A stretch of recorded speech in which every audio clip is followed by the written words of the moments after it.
Tech reviews are getting kind of weird, huh? We're reviewing a Bionic hand today.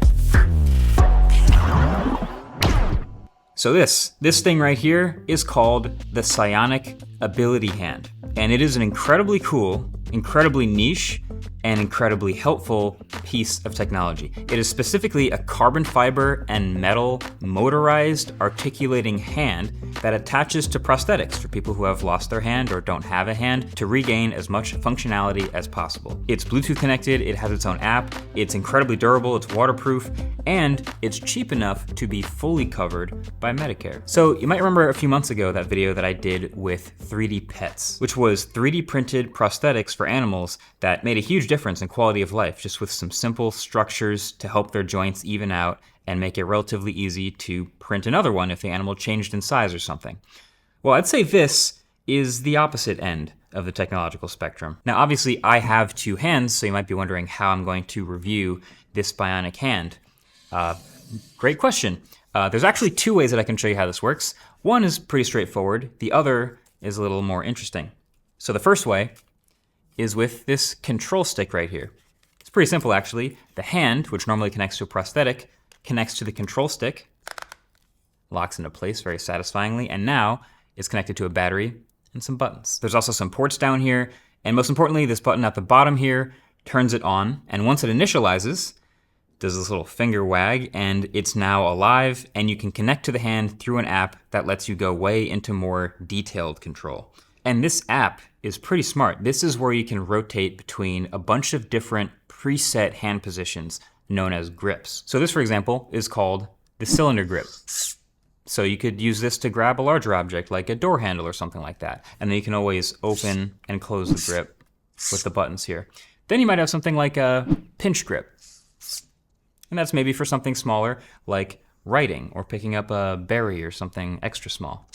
There's also a grip called handshake, which is pretty self-intuitive. If I open this grip and then close it in a normal handshake, yeah, that checks out. But yeah, there's some other miscellaneous ones. I like that they're all named. Like this one is called sleeve, which is literally, I believe, just for sliding your hand into a sleeve and not getting it caught on anything.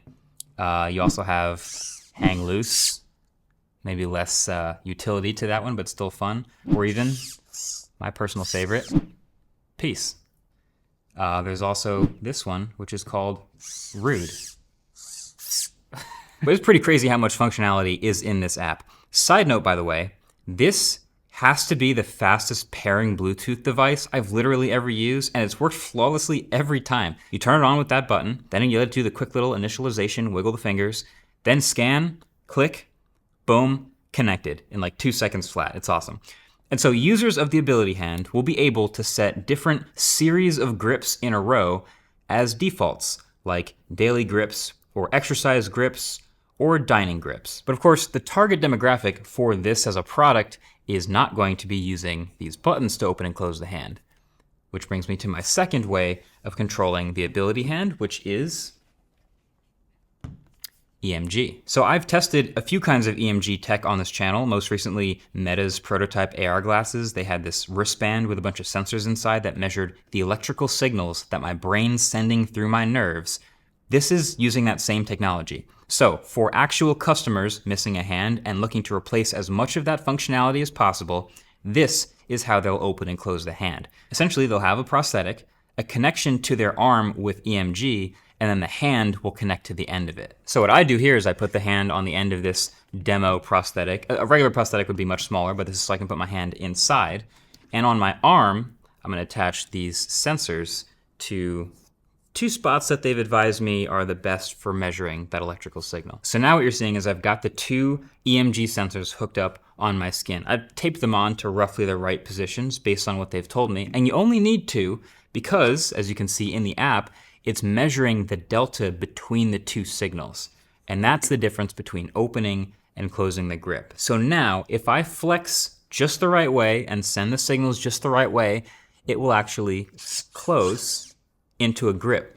And I have in the app a cycle of different grips that it can actually go through based on, like I said, what situation I'm in. So if I open again and then open again, it's ready to move to the next grip, which I think is like that.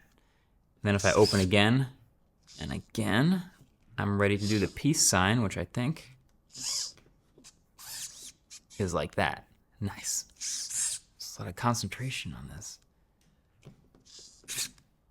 Nice. So this is the closest that I and fully limbed people can get to controlling this bionic hand with their brain. It's a lot of fun. Actually, there's also haptic feedback. So if I put my hand in this, there's actually a vibration motor where I can feel when I've closed my hand on something, which is pretty cool. And also the stronger I flex, the faster the grip moves between open and closed. So of course now the natural question is, what can I actually do with it? So let's find out. So I am fully hooked up and I am practiced. I'm good at opening and closing my hand. So I'm gonna try to do some stuff basically in an order of how difficult I think it will be. With the asterisk that I'm not a longtime user, I'm just trying this out. Starting with just picking something up.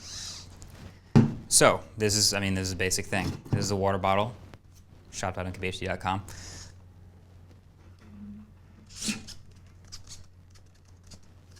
Okay, there we go. I picked it up.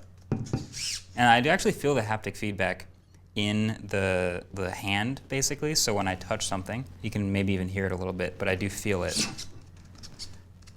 But yeah, that's the simplest thing, picking something up. All right, so next thing I'm gonna try to pick up is much smaller, which is why I'm switching it to the pincer grip to pick up smaller things. Ooh, it's a little harder, smaller. Trying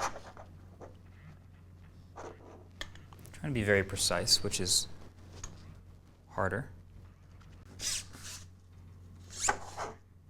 So it turns out changing the orientation of your arm, the way you feel things, kind of changes the way your inside and outside arm are related.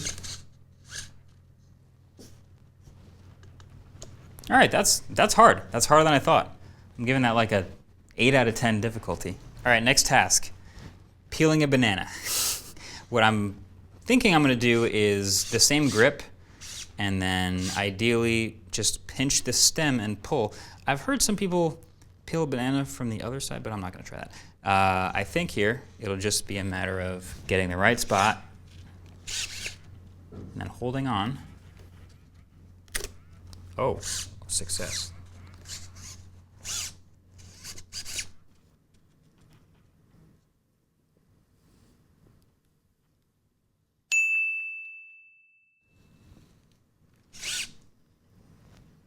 Success. That's like a 5 out of 10. All right, typing is another one of those things that I believe I can do a little bit better two-handed than one.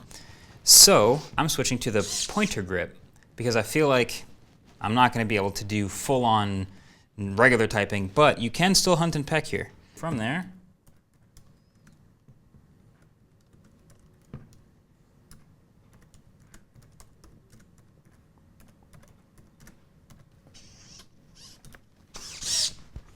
that was pretty straightforward.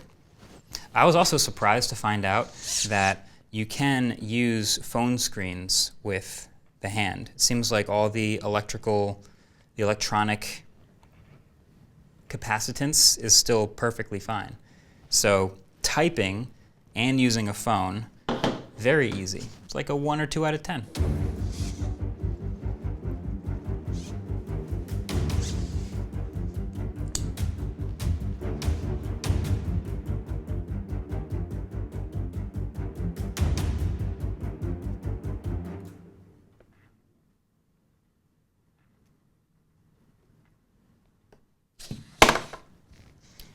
Not my most beautiful effort of all time, but I did write something.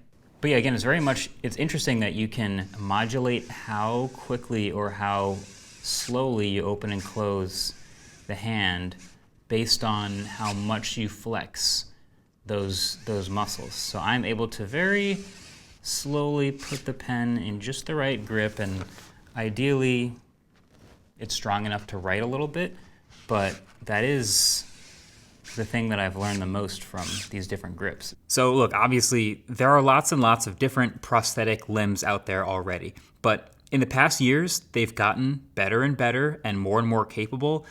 And it's to the point where now in 2025, it kind of feels like, yeah, of course we should have carbon fiber, water resistant, fully dexterous, 5-fingered hands that weigh less than a regular human hand with a rechargeable battery that's controlled by EMG. Of course.